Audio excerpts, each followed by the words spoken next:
నమస్తే, this is Murthy from Visakhapatnam. సహనం కలిగిన వారికి శత్రువులు ఉండరు, వినయం కలిగిన వారికి విరోధులు ఉండరు. ఎంత బాగుందండి. ఈరోజు మార్నింగ్ వాకింగ్లో ఈ గార్డెన్లోకి వస్తున్నాను కదా, తెలిసింది కదా, సీతందార్, విశాఖపట్నం సీతందార్ గార్డెన్ ఇది. అంటే రోజుకి ఒక వ్యక్తి ఈ పార్కులోకి ఎంటర్ అయ్యే వ్యక్తి ఒక్కొక్క స్లోగన్ రాయాలన్నమాట. అంటే ఈ పార్క్ వారు సరదాగా పెట్టుకున్న నిబంధన అది చాలా బాగుంది. నిజంగా ఆ సహనం, ఓర్పు ఆ రెండు ఉంటే అసలు ప్రపంచ యుద్ధాలే ఉండవండి. పౌరాణిక కాలం నుంచి చూసుకున్నా, ఎక్కడి నుంచి చూసుకున్నా, ఇతిహాసాలు పరిశీలించినా ఆ సహనం లోపించడం వల్లే ఏదైనా జరిగేది. ఇప్పుడు ఏదైనా విషయాన్ని నన్ను నేను ఒకసారి పరిశీలించుకుంటూ ఉంటాను. ఆ రూపేణ గ్రహించిన తన కోపమే తన శత్రువు, తన శాంతమే తనకు రక్ష. అది ఎక్కడ మన వేమన గారి శతకం ఏమో నాకు తెలియదు, కానీ అదైతే 100% వాస్తవం.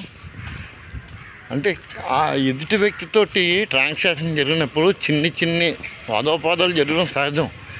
అది ఇంట్లో భార్యాభర్తల మధ్య నుంచి, పిల్లల దగ్గర నుంచి, మన తోటి కొలీగ్స్, ఫ్రెండ్స్, మార్కెట్లో, ఇంకా ఒకటేంటండి, సమాజంలో జీవిస్తున్నాం కాబట్టి అన్ని రకాలుగా వ్యక్తులు తారసపడుతూ ఉంటారు. అక్కడ ఇగో అనేది, అంటే అహంకారం అంటూ ఉండదు కదా. మనలో ఒక మనిషి ఉంటాడు. ఏదేమైనా సరే, అంటే ఎవడ సినిమాకి వాడే హీరో, ఏదేమైనప్పటికీ మన నిర్ణయాలు ఎప్పుడు మన గొప్పగానే ఉంటాయి. కానీ మన నిర్ణయం ఎదుటి వ్యక్తికి నచ్చాల్సిన అవసరం లేదు కదండి. మనం ఎంత రైట్ అనుకుంటున్నామో అట్ ది సేమ్ టైం అదే ఆపోజిట్ వ్యక్తి కూడా అదే స్థాయిలో ఉంటాడు కదా. ఆ ఒక్క క్షణం మనం ఆలోచిస్తే ఎటువంటి ఉండవు. ఒకటిలేండి, చెప్పడం అయితే చాలా బాగుంటుంది, కానీ ఆచరించడం చాలా కష్టంగా ఉంటుంది. ఆచరించి చూస్తే మాత్రం దాని ఫలితాలు చాలా అద్భుతంగా ఉంటాయి సహనంతో.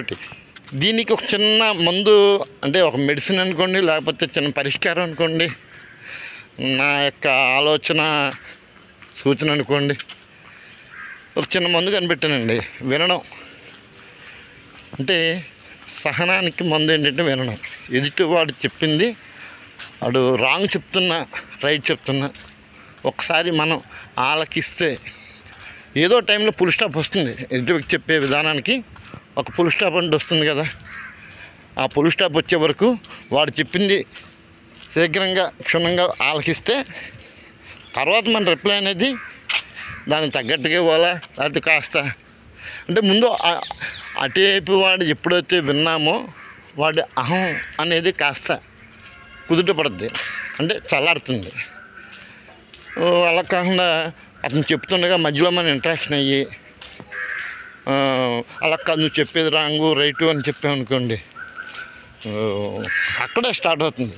అది మనకైనా ఇదే, ఏదైనా ముందు చెప్తున్నాను కదా, నన్ను నేను అన్వయించుకుంటానని చెప్పి ఆ ఎదుటి వ్యక్తి చెప్పిన దాన్ని ముందుగా ఆలకించి, అప్పుడు నువ్వు చెప్పాల్సినది ఇది అని డెసిషన్ చెప్తే వాడు వింటే వింటాడో లేకపోతే లేదు. లేదంటే ఫైనల్ అక్కడి నుంచి నిష్క్రమణ, ఆ మీటింగ్ నుంచి, ఆ కాన్వకేషన్ నుంచి, ఆ సందర్భం నుంచి ఇమ్మీడియట్ టాపిక్ మార్చడం. లేదంటే అక్కడి నుంచి ఆ క్షణానికి పక్కకి వెళ్ళిపోతే మ్యాక్సిమం సమస్యలు పరిష్కారం అవుతాయండి.